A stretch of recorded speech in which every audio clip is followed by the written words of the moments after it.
जी से बात करते हैं।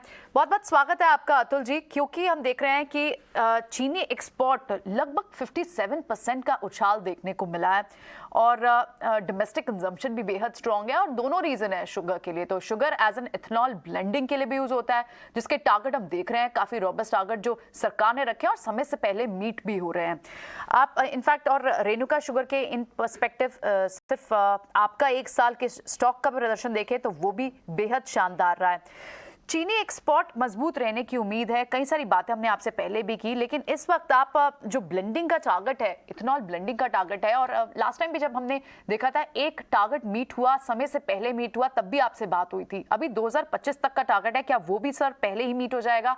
साथ ही फेस्टिव डिमांड इस वक्त कितनी स्ट्रॉन्ग दिख रही है? एक्सपोर्ट नंबर्स तो बहुत स्ट्रॉन्ग आ रहे हैं।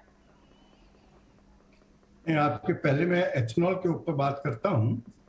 जो गवर्नमेंट ऑफ इंडिया का टारगेट है ना 20% ब्लेंडिंग 2025 तक, तो मुझे थोड़ा उसमें शक दिख रहा है कि वो 20% पूरा अचीव होगा कि नहीं होगा।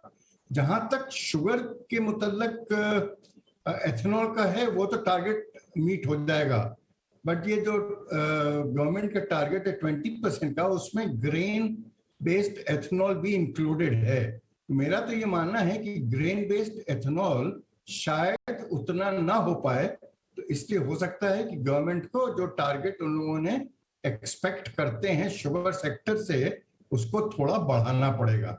तो ये भी एक चीज पॉजिटिव रहेगी शुगर के लिए, क्योंकि शुगर में एक पूरा सिस्टम्स और सारी कुछ एक वो मौजूद है इसको बढ़ाने के लिए। ग्रेन में मैं नहीं समझता इतना ज्यादा मौजूद है।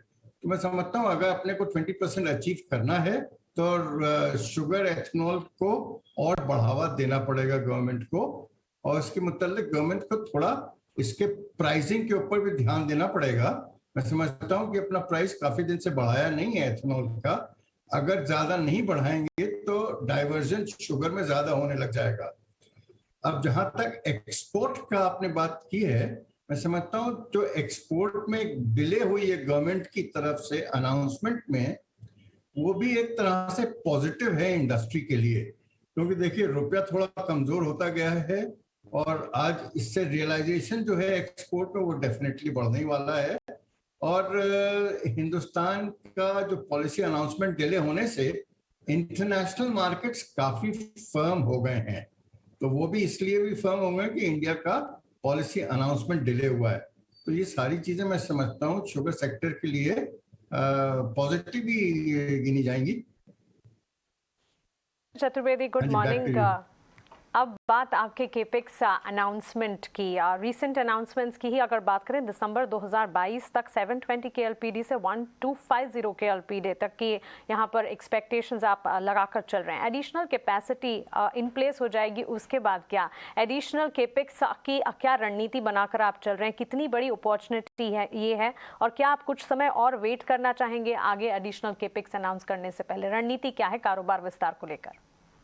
देखिए, हम लोगों का फोकस 3 एरियाज में है।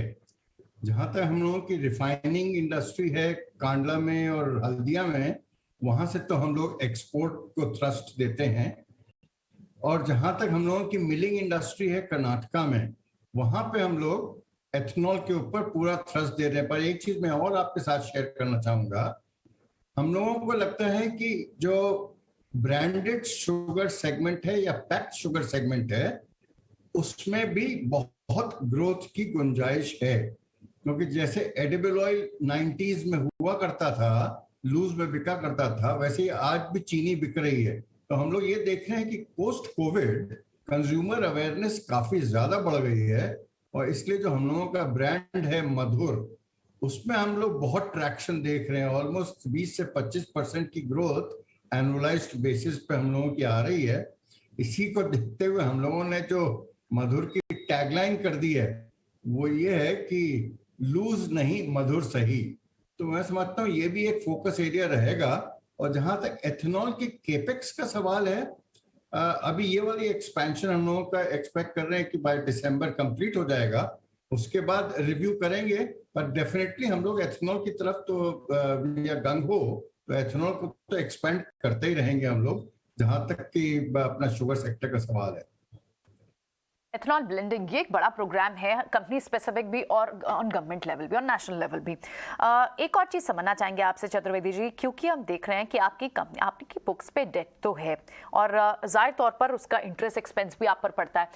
तो ऐसे में आगे फर्दर क्या किसी तरह के प्लान्स हैं कैपिटल स्ट्रक्चरिंग को लेकर या फिर डेट को रिड्यूस करने के? नहीं, देखिए, जहां तक अपना रेणुका का सवाल है, ये वैसे तो हम लोगों का साइलेंट पीरियड चल रहा है, तो मैं ज्यादा कुछ तो नहीं शेयर कर पाऊंगा, बट डेफिनेटली हम लोगों ने अपनी डेट को काफी प्रून किया। ये हिस्टोरिकल डेट्स हैं और लेगेसी इश्यूज हैं, और आने वाले दिनों में इसकी तरफ कंपनी की पूरी तवज्जो है, और मैं समझता हूँ हम लोग आने वाले दिनों में इसकी तरफ कुछ ना कुछ अनाउंसमेंट डेफिनेटली करेंगे which should actually help in reducing debt. Definitely हम लोग फोकस्ड हैं इस तरफ। जी बिल्कुल बिल्कुल मिस्टर चतुर्वेदी, हम भी पूरी उम्मीद कर रहे हैं कि जिस तरह के कारोबार विस्तार के प्लान्स, डेट रिडक्शन प्लान्स आप बनाकर चल रहे हैं, आप उन्हें मीट कर पाएं। आने वाले क्वार्टर्स के लिए आपको ढेरों शुभकामनाएं and thanks for connecting with us. तो यहाँ पर शुगर स्पेस और साथ ही अप्लाई स्पेस की अगर बात करें, फेस्टिवल डिमांड के तौर पर यहाँ पर काफ़ी हद तक इम्पैक्ट आता हुआ दिखेगा और इसी के चलते लगातार हम कॉर्पोरेट्स की आवाज़ जो है आप तक पहुँचाते रहें।